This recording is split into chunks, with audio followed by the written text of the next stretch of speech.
اگر شما قرآن بخوانید در قرآن هیچ شیعه و سنی وجود نداره، هیچ طریقه نیست. قرآن میگه همه ما مسلمانیم.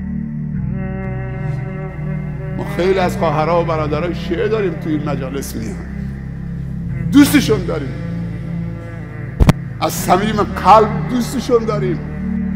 شیعه و سنی که اعمالی و موافق به قرآن و سنت رسول الله و موافق به اهل بیت رسول الله است، علی الرأس و العین، نور چشم من هست، تاج سر من هست. السلام علیکم. نام من هوا شفیع ادریس است. من شاگرد مکتب هستم. سوال من این است که در نایجریا مذاهب مختلف مثل شیعه سنی وجود دارد. پس سوال من این است که شما در این باره چی میگویید؟ به خاطر که غیر مسلمان ها در این منطقه کشور نایجریا بسیار زیاد حمله میکنند و میگویند که اگر اسلام یکی است، پس چرا شما به بخش های مختلف یا گروه های اسلامی تقسیم شدین؟ خواهر ما سوال کرد و سوالش خارج از موضوع است. موضوع درباره بخش ها نیست، اما جواب سوالشان که به گروه های شیعه و سنی تقسیم شدیم، چرا به این بخش ها تقسیم شدیم و ما به غیر مسلمان چی جواب بدم؟ فقط یک دین وجود دارد و یگانه دین درست اسلام است و یگانه راه پیامبر است. اگر شما قرآن بخوانید، در قرآن هیچ شیعه و سنی وجود ندارد، هیچ طریقه نیست. قرآن میگه که بگویید ما مسلمان هستیم. خداوند در سوره العمران چپتر 3 آیت 103 میگه اتسیموا بحبل الله جمیعا ولا تفرقوا، و همه یک جا بر اسمان خدا چنگ بزنید و پراگنده نشوید. و شما به قرآن مقدس و احادیث صحیح حضرت محمد صلی الله علیه و آله و سلم چنگ بزنید و پراگنده نشوید. خداوند به صورت واضح در سوره انعام چپتر 6 آیت 159 میگه بیگمان کسانی که دین خود را پراگنده ساختند و گروه شدند، تو با آنها هیچ گونه سر و کار نیست. پس گروه ساختن در اسلام حرام است، منع شده. حضرت محمد صلی الله علیه و آله و سلم چی کاره بود؟ آیا او شیعه بود، سنی بود؟ آیا او طریقه بود؟ او یک مسلمان بود. و من سخن خود با سوره العمران چپتر 3 آیت 64 شروع کردم که با گفتن این کلمه خلاص میشه. بگو که من مسلمان هستم، نگفت است که من شیعه هستم یا سنی هستم، فقط بگو من مسلمان هستم. و یا چیزی که باید عمل کنید قرآن و احادیث صحیح می باشد. به هر حقیقت قرآن و احادیث معتبر حضرت محمد صلی الله علیه و آله و سلم عمل کنید و مسائل اضافی را رد کنید.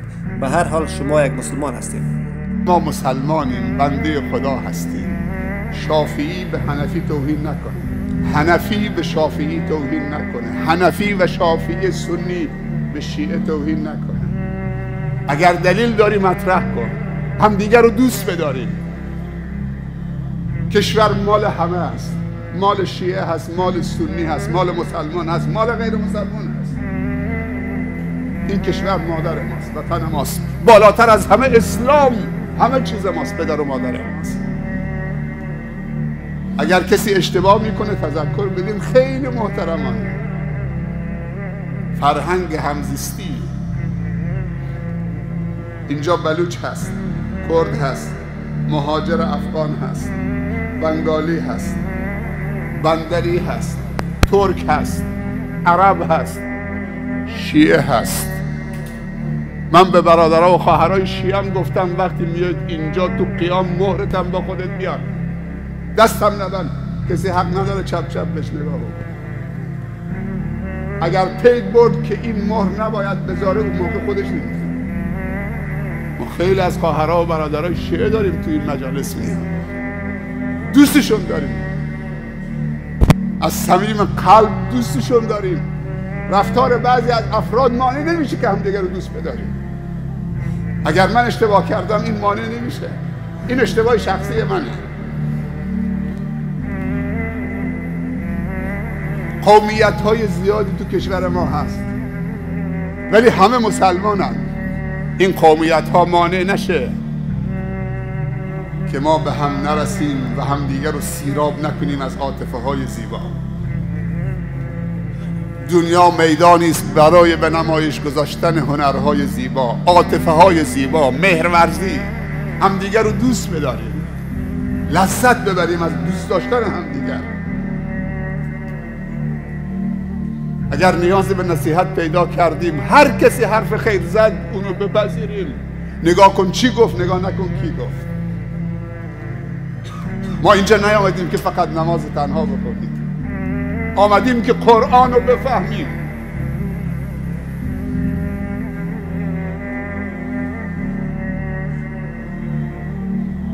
بارها و بارها گفتیم که شیعه و سنی وقتی میگیم فرق اسلامی، ما مسلمانیم. شیعه هم میگه من مسلمانم، سنی هم میگه من مسلمانم. قرآن و احادیث رسول الله صلی الله علیه و سلم، قرآن رو بگذاریم در وسط.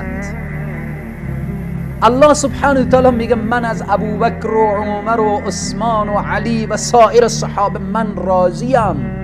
والسابقون الأولون من المهاجرين والأنصار والذين اتبعوهم بإحسان رضي الله عنهم ورضوا عنه. الله میگه من از اینها راضیم. نعوذ بالله من ذلك. قرآن میگه النبی اولا بالمؤمنین، پیامبر برای شما اولاتر از جان شما، با ارزشتر از جان شما. النبی اولا بالمؤمنین. ادامه چی میگه؟ من انفسهم و ازواجه امهاتهم. و ازواجه امهاتهم. ازواجه زنان پیامبر مادران مؤمنین هستند. عایشه زن پیامبر نبود، ناموس پیامبر نبود.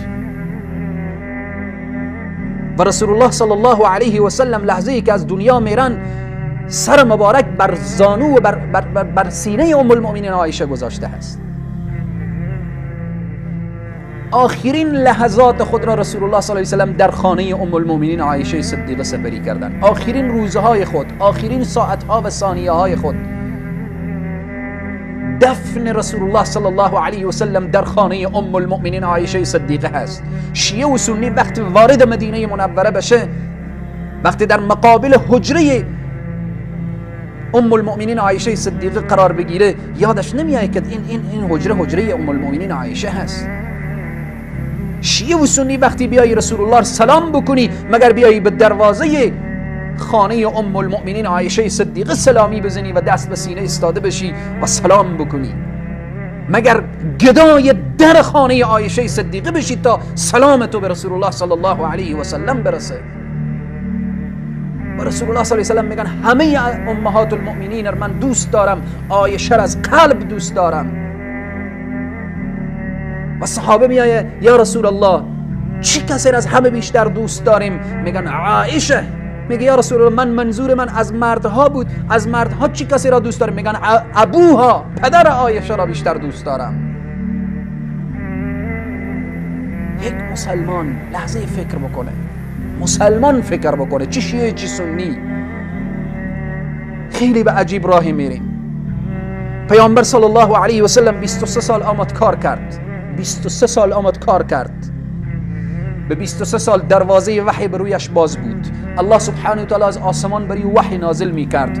به 23 سال خسرش ابوبکر نعوذ بالله خراب، عمر خراب، عثمان دامادش خراب، ناموسش عایشه نعوذ بالله من ذالک انسان ناشایست، و صحابه پیامبر همه نعوذ بالله به استثناء 5 یا الی 6 نفر همه نعوذ بالله مرتد شدن. مگر پیامبر نتونست یک انقلاب مثل انقلاب حتی آقای خمینی هم ایجاد بکنه؟ یعنی سیاست آقای خمینی، درایت آقای خمینی، فکر آقای خمینی، علم آقای خمینی نعوذ بالله من ذالک از پیامبر هم بالاتر بود. لحظه فکر باید کرد. همه توهین به خدایه، همه توهین به پیامبره، توهین به ازواج مطهرات هست. ولی از خدا بترسید، از خدا اتقوا الله، بترسید اشخاصی که به صحابه و ام المؤمنین و به اینها توهین میکنید. پس باز هم مجددا میگم شیعه و سنی که اعمالی و موافق به قرآن و سنت رسول الله و موافق به اهل بیت رسول الله است، علی الرأس والعین، نور چشم من هست، تاج سر من هست. شیعه و سنی که سر و کار به به اصحاب رسول الله و اهل بیت رسول الله نداره، او برادر من هم نیست.